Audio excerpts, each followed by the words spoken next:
हाँ तो बच्चों, कैसे हो आप सभी लोग? उम्मीद है सभी अच्छे और स्वस्थ होंगे बेटा। आज जो 12th की सीरीज़ चल रही थी उसी सीरीज़ को हम आगे बढ़ाते हुए और आगे वाले जो टॉपिक है उसके बारे में बात करेंगे।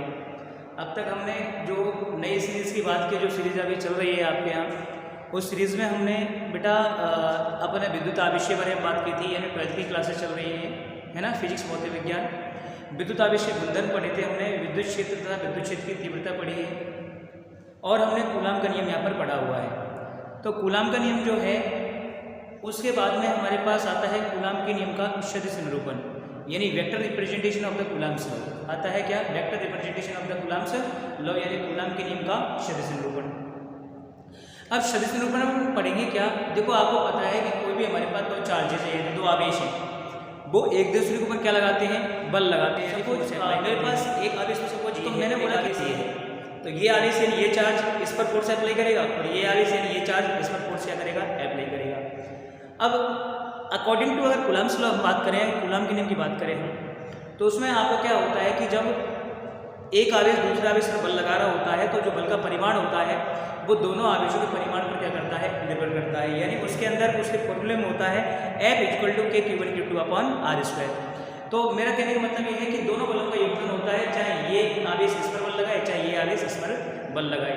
तो अब उनका परिमाण यानी मैग्नीट्यूड तो उनका सेम हो गया, लेकिन दिशा उनकी कैसी होती है? अलग होती है। हम डायरेक्शन की बात कर लेते हैं कि भाई दिशा दोनों की क्या होती है, ठीक है ना। तो समझने की कोशिश करना, बिल्कुल सिंपल है और अच्छा टॉपिक है, इसीलिए आपको समझ में आ जाएगा। दो तरीका से मैं आपको समझाऊंगा, देखो ध्यान से।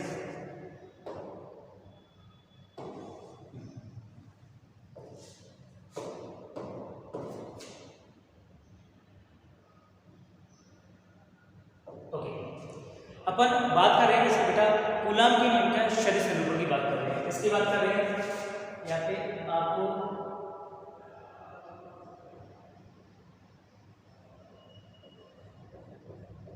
कूलाम के नियम का सदिश निरूपण, सदिश निरूपण यानी कि वेक्टर रिप्रेजेंटेशन, वेक्टर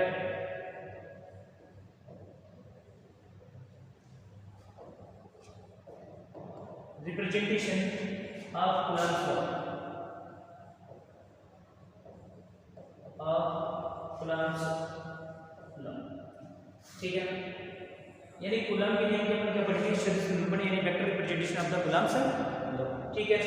ये हेडिंग आप देख लीजिए, कूलाम के नियम का हम क्या पढ़ेंगे? सदिश निरूपण पढ़ेंगे, ठीक है। मैं इसको साइड में कर देता हूँ। ओके, ये कूलाम के नियम का सदिश निरूपण, इसमें हम करेंगे क्या? देखो समझो, मैं दो निर्देशांक ले रहा हूँ, यानी दो कोऑर्डिनेट सिस्टम ले रहा हूँ और दोनों के अंदर मैं बात करूँगा सिर्फ एक ही आवेश की, मतलब एक ही आवेश का पेयर लूँगा। जो आवेश के जोड़े हुए दो ग्रुप में एक बार सेम लूँगा। देखना, समझना,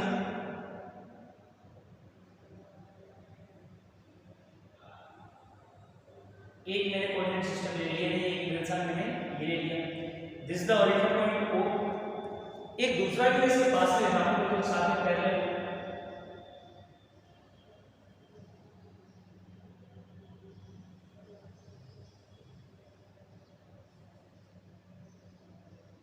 and this is the origin point O, ठीक है ना। समझना है, यहां से तो बेटा एक आवेश है और एक दूसरा आवेश है इसके ओरिजिन पॉइंट से, यानी दो आवेश है। इस आवेश का परिमाण है हमारे पास Q1 और इस आवेश का परिमाण है हमारे पास Q2, है ना। यानी magnitude of charges Q1 and Q2 है हमारे पास। अगर इसके ओरिजिन से बात करो तो it is at the distance of R1 vector and it is also R2 vector, okay. Same इन्हीं आवेशों को मैं इस निर्देशांक में शो कर रहा हूँ, क्योंकि हम एक दूसरे के ऊपर फोर्स अप्लाई करेंगे, इसलिए अलग अलग दिशाएं हैं, हमको थोड़ा सही समझ आए, इसलिए दो निर्देशांक मैंने यूज किए हैं। दूसरा जो चार्ज है वो भी यहाँ से जा रहा है,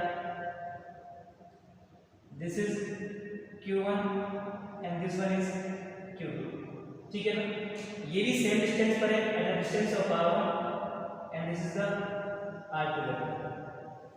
ठीक है, अब देखो बेटा इनके सामने कोई भी सिंबल नहीं लगा हुआ है, यानी दोनों धनावेश हैं, यानी दोनों हमारे पास कैसे हैं, पॉजिटिव चार्ज है। अब दोनों हमारे पास पॉजिटिव चार्ज है, धनावेश है, तो ये आवेश इसको क्या करेगा, प्रतिकर्षित करेगा। क्या करेगा, प्रतिकर्षित यानी रिपेल करेगा, क्योंकि दोनों ही हमारे पास क्या है, पॉजिटिव, ये भी पॉजिटिव और ये भी पॉजिटिव, तो पॉजिटिव को क्या करता है, रिपेल करता है। तो अगर ये इस पर फोर्स अप्लाई करेगा तो इसको कुछ ऐसे प्रतिकर्षित करेगा। देखो हमारे पास फोर्स अप्लाई हो रहा है 2 पर ड्यू टू 1, यानी Q2 पर बल आरोपित हो रहा है Q1 के थ्रू, तो मैं इसको कैसे लिखूंगा, F21 वेक्टर। इसका मतलब क्या होगा, force applied on two due to 1। Okay, जब ये इस पर फोर्स अप्लाई कर रहा है तो ये भी तो इस पर रिटर्न फोर्स अप्लाई करेगा, यानी Q2 भी इस Q1 को क्या करेगा, रिपेल करेगा, यानी प्रतिकर्षित करेगा, यानी कि इस पर बल लगाएगा तो इसको कुछ इधर क्या करेगा, ये प्रतिकर्षित करेगा, यानी इस बार फोर्स किसको लग रहा है बेटा, बल पर लग रहा है, लगा कौन रहा है, तो इसलिए मैंने इसको नाम दे दिया F12 वेक्टर।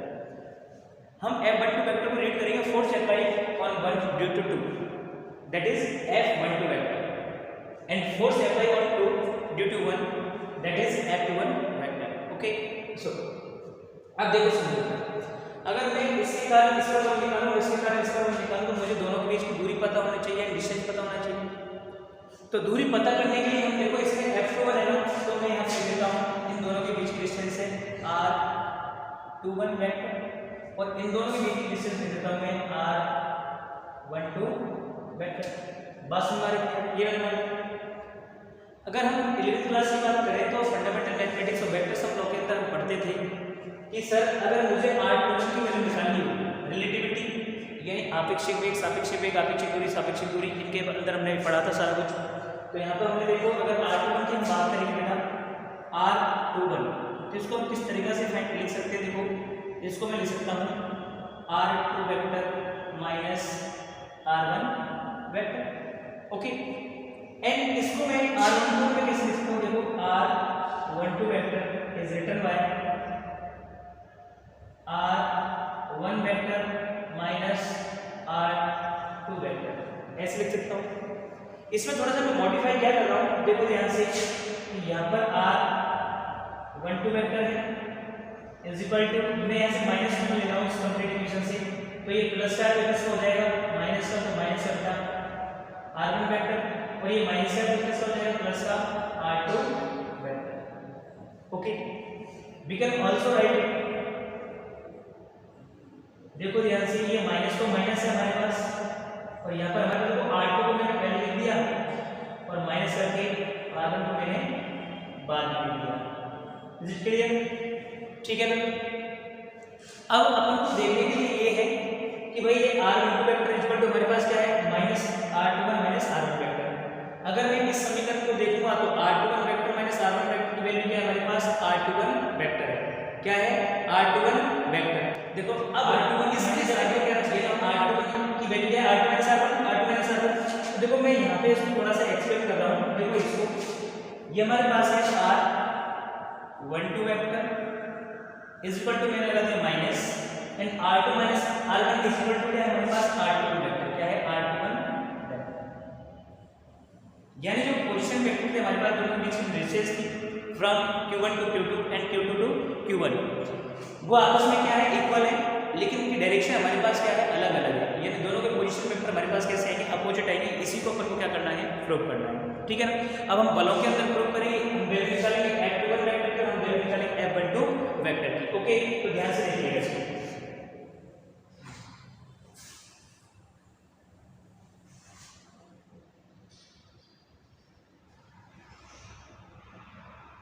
ठीक है, ओके। सो अगर मैं देखूं यहाँ पर मैं बात करूंगा कि आवेश Q1 के द्वारा Q2 पर आरोपित बल, force applied on Q2 due to Q1 is, तो मैं इसको क्या लिखता हूँ, मैं इसको लिखता हूँ F21 वेक्टर, यानी जो आवेश 2 है उस पर 1 के द्वारा लगने वाला जो बल है वो है F21 वेक्टर, और अकॉर्डिंग टू कूलम्ब की हम क्या लिखेंगे, K Q1 Q2 अपॉन, अब देखो r21 का स्क्वायर और सदिश रूप में यानी इन द वेक्टर फॉर्म हम इसको लिखेंगे r21 कैट। और आपको पता है बेटा कि r21 कैट को we can written as r21 vector upon mod of r21। इस वैल्यू को उठा के कैट की वैल्यू में यहाँ पर रख देता हूँ तो मुझे मिलेगा क्या, देखिए f21 vector is equal to k q1 q2 upon r21 square, cap की जगह में क्या लिखता r21 vector upon mod of r21, यानी ये r21 की पावर 1 है, ये r21 है हमारे पास। अगर हमारे पास बेस सेम आधार समान हो ज्यादा जुड़ जाती है तो देखो यहाँ से क्या मिलेगा हमको, that implies f21 vector is equal to k q1 q2 और ये बेटा r21 का क्यूब, और यहाँ पे हमारे पास क्या जाएगा r21 vector. This is force applied on charge due to 1, f21 vector is equal to k q1 q2 upon r21 का क्यूब, और यहाँ पर आ जाएगा r21। ये तो बल मेरे पास 2 पर लगा है 1 के कारण। अगर मैं सेम इसके अपोजिट बोल देता हूँ कि सर 1 पर 2 के कारण लगने वाला बल तो सेम इसी तरीके से लगेगा। यहाँ पर F2 बना रहा है, सिर्फ वहाँ पर हमारे पास क्या आ जाएगा, ओनली F12 हो जाएगा। तो मैं यहाँ पे ये लिखूंगा कि आवेश Q1 पर Q2 के द्वारा आरोपित बल यानी force apply on charge Q2 due to Q1, force apply on charge Q1 due to charge Q2। तो इसका हमारे पास जो मान होगा वो कितना हो जाएगा मेरे यहाँ से, अगर मैं यहाँ पे लिखूंगा F21 का वो कितना हो जाएगा F12 vector, okay, is equal to मुझे क्या मिलेगा देखो k q1 q2 एंड यहाँ पर आ जाएगा r12 क्यूब और यहाँ पर जाएगा बेटा r12 वेक्टर।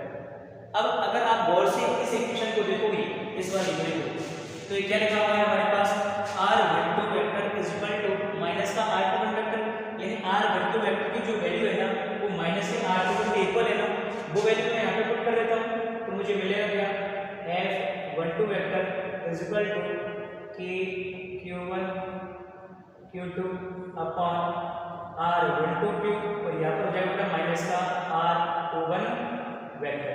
बात क्लियर?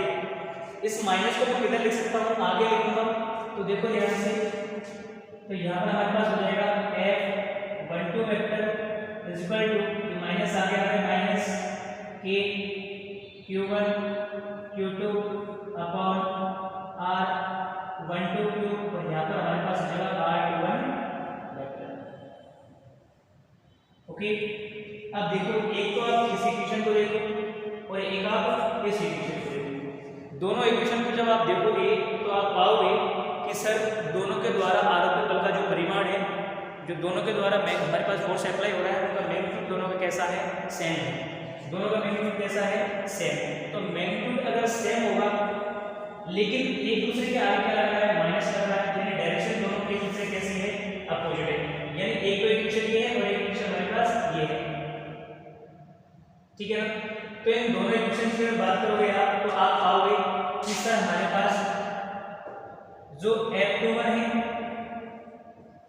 वेक्टर और हमारे पास F12 वेक्टर है, इन दोनों का मैग्नीट्यूड तो क्या है, सेम है, इन दोनों का परिमाण समान है, लेकिन इन दोनों की दिशा एक दूसरे की कैसी है, विपरीत। यही तो हमको प्रदर्शित करना है, यही तो हमारे पास कूलॉम का नियम का सदिश निरूपण है, यानी एक के द्वारा 2 पर आरोपित बल और 2 के द्वारा 1 पर आरोपित बल, force apply on 2 due to 1 and force apply on 1 due to 2।